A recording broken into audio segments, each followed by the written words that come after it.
We said that the membership of the inquiry, while encompassing people whom we have no call to criticise, seemed to us to be too narrow, and that in particular some experience of ministerial office was desirable. And the following Monday, my right honourable friend, the Leader of the Opposition, also made the point that military experience was desirable. And we further pointed out that the inquiry as proposed by the government consisted of 4 nominees, none of whom was a woman. The government went a small way to meeting a part of these objections by adding Baroness Prashar to the inquiry membership. And I hope the Foreign Secretary will also acknowledge that his statement on the Today programme that these 5 people were approached and then the Cabinet Secretary went to talk to the opposition parties was also inaccurate, because the 5th, Baroness Prashar, was only added when it was pointed out to ministers that they proposed an inquiry too narrow in its membership. Now, I'm sorry in many ways to make these points to the Foreign Secretary, Mr. Speaker, because he is normally perfectly good at consultation with the opposition. And what has clearly happened here is that he himself was misinformed and not properly briefed on what was happening by a Downing Street that does not share his willingness to consult on and agree matters with the opposition. Let us hope this emboldens him when he next comes to his next opportunity to depose the Prime Minister, which normally recurs about every 12 weeks. But the upshot of this was that the consultation with the opposition was inadequate and unnecessarily short. First, Mr. Speaker, I want to deal with the scope of the inquiry. The concern here has been that the inquiry be able to address itself to all aspects of preparation for the military campaign itself, and post-conflict stabilisation and reconstruction. This is important. At various points, there have been allegations, for example, that the inquiry would not be able to look at the run-up to the war, or the decisions in Basra in 2006 to 2008. These concerns, Mr. Speaker, are not well-founded. The Chilcot inquiry has the widest possible remit.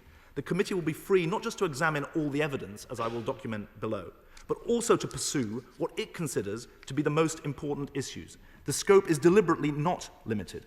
As the Prime Minister said last week, no inquiry has looked at such a long period, and no inquiry has the powers to look in so much breadth. Second, Mr. Speaker, independence. The Prime Minister wrote to Sir John Chilcot on the 17th of June, assuring him of the government's commitment to a thorough and independent inquiry. Sir John confirms in his reply of 21st of June, I welcome the fact that I and my colleagues are free to decide independently how best to fulfil our remit.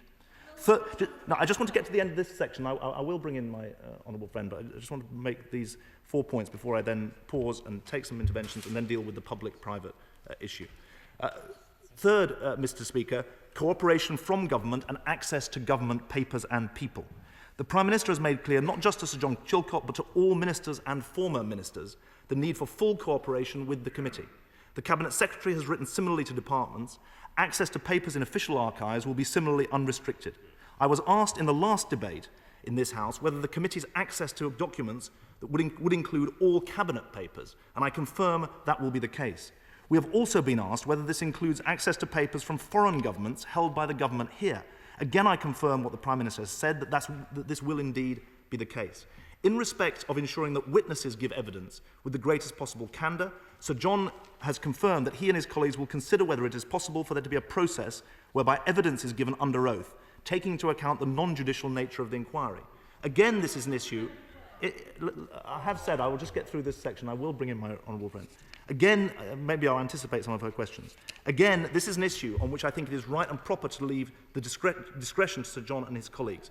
In respect of the old canard about whether or not Tony Blair is willing to stand up in public and defend his decisions on the Iraq war, he said last night at a Q&A session, I don't know if this is a continuation of the masochism strategy that was started in 2005, he said, I don't know how many times I've answered questions about Iraq in public, including now. There's no problem for me in answering questions in public. This is a canard.